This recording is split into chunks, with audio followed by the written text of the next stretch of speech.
4 मुकदमात में जिनका ताल्लुक मुख्तलिफ थानों से था फैसलाबाद के, उन सब की बेल बिफोर अरेस्ट अल्लाह की मेहरबानी से मंजूर हो गई हैं। एक थाना है शादमान, उसके 3 पुलिस के जो ऑफिशियल्स हैं उनका बयान लिखा जाता है और उस बयान की पर्ची पूरे पाकिस्तान में और पंजाब में चलाई जाती है। उसके ऊपर पर्चे हो रहे हैं कि हर तारीख पे ये सारे लोग आते रहे हैं, लेकिन आपने कोई तफ्तीश नहीं। पीटीआई रहनुमाओं की जानिब से एडवोकेट बाबर अवान ने फैसलाबाद दहशतगर्दी अदालत में जज से मुकालमा करते हुए बताया कि 9 मई को एक झूठा और बेबुनियाद मुकदमा बनाया।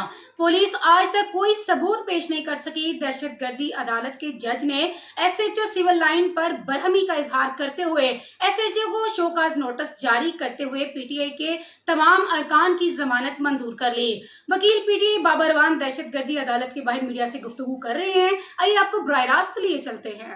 आज पाकिस्तान तहरीक इंसाफ की क़यादत के खिलाफ जो पूरे पंजाब में बिलखुसूस और बिलुमूम पूरे पाकिस्तान में झूठे पर्चे दर्ज हो रहे थे, उनमें से 4 मुकदमात में जिनका ताल्लुक मुख्तलिफ थानों से था फैसलाबाद के, हमारे सेक्रेटरी जनरल और opposition leader national assembly Umar Ayub Khan, हमारे opposition leader senate of Pakistan Shibli Ahmad Faraz और हमारी जो पार्लियामेंट्री लीडर हैं जरताज गुल, उनकी और बाकी जो लीडरशिप है उन सब की बेल बिफोर अरेस्ट अल्लाह की मेहरबानी से मंजूर हो गई हैं। उसमें जो हमारे दलाइल थे वो 3 नुकात पे थे। पहला नुक्ता तो ये है कि पूरे पंजाब में ये हैरान कुन बात है, जो इन्वेस्टिगेटिव रिपोर्टर्स हैं वो इधर ध्यान दें कि ये हैरान कुन बात है कि पाकिस्तान की नहीं दुनिया की तारीख में पहली मरतबा एक थाना है शादमान, उसके 3 पुलिस के जो ऑफिशियल्स हैं उनका बयान लिखा जाता है और उस बयान की पर्ची पूरे पाकिस्तान में और पंजाब में चलाई जाती है। उसके ऊपर पर्चे हो रहे हैं। इल्ज़ाम क्या है?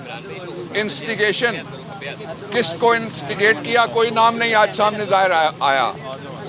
दूसरा इल्ज़ाम क्या है? साजिश। किसके साथ किसने साजिश की? मैंने ये पर्टिनेंट नुक्ता उठाया कि किस जगह साजिश हुई है, क्या अल्फाज थे साजिश के, पार्टनर इन द क्राइम कौन से थे। इसके ऊपर जज साहब ने कहा तफ्तीशी को भी और जो एसपी था जीआईटी वाला दोनों को कि आपको शोकाज नोटिस देना चाहिए कि हर तारीख पे ये सारे लोग आते रहे हैं, लेकिन आपने कोई तफ्तीश नहीं की। फिर अगला नुक्ता ये था कि ये सारे के सारे लोग पाकिस्तान के शहरी हैं, बहुत सारे टैक्स पेयर्स हैं। इनमें से कौन है जो हिस्ट्री शीटर है? इनमें से कौन है जिसने दहशतगर्दी की है? पाकिस्तान में दहशतगर्द हमारे बच्चे मार रहे हैं, उनके खिलाफ क्या कर रही है ये फोर्स जिसको हमने पैसे दे के वर्दियाँ पहनाई हुई हैं इस काम के लिए कि वो असल दहशतगर्दों को पकड़ेगी। वो इमेजिनरी दहशतगर्दी एक, और उससे पाकिस्तान का बड़ा इमेज ख़राब हुआ है।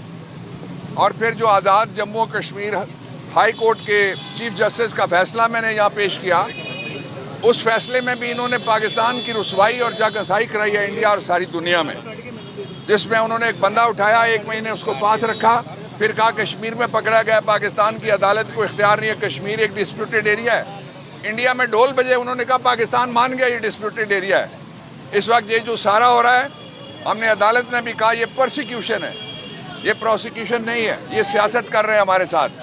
सियासत में लोगों ने इनको मुस्तरद कर दिया है और अब ये कानून का और कानूनी अमल का सहारा लेके सियासत कर रहे हैं। मैं 2 बातें और आपसे कहना चाहता हूँ कि इसी शहादत के ऊपर पाकिस्तान में मुख्तलिफ जगह के ऊपर, ख़ास तौर पे पंजाब में कम अज़ कम 7 जगह के ऊपर पर्चे दर्ज हैं। पिंडी में सिर्फ जिसमें उमर और शिबली की बेल्स हुई हैं वो 13 मुकदमात हैं। मुख्तलिफ थानों के पिंडी डिवीज़न की मैं बात आपको बता रहा हूँ, बाकी भी दोस्त खड़े हैं उनके खिलाफ इसी तरह मुकदमात हैं। मैं चीफ जस्टिस से मुतालबा करता हूँ कि फौरी तौर पे इसका नोटिस लेके ये सारे मुकदमे क्वैश करने चाहिए।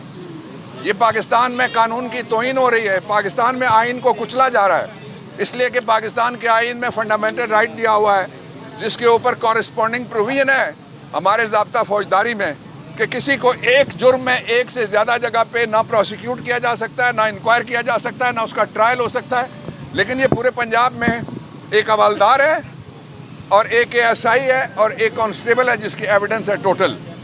और अगर किसी ने कोई साजिश करनी होगी तो पहले ASI को बुलाएगा, फिर कहेगा तसल्ली नहीं हुई हवालदार आ जाए, फिर कहेगा कांस्टेबल किधर है उसकी भी हाजिरी लगाओ, मैंने साजिश करनी है। ये क्या मज़का खेज, ये क्या फजूल बेशर्मी और बेगैरती की इंतहा है कि पाकिस्तान के लोगों के वसाइल पाकिस्तान के लोगों के ख़िलाफ़ इस्तेमाल हो रहे हैं। और इस वक्त जो आखिरी बात मैं कहना चाहता हूँ, उसके बाद उमर अयूब खान आपसे बात करेंगे, उसके बाद शिबली साहब बात करेंगे, जरताज बात करेंगे, बाकी दोस्त बात करेंगे।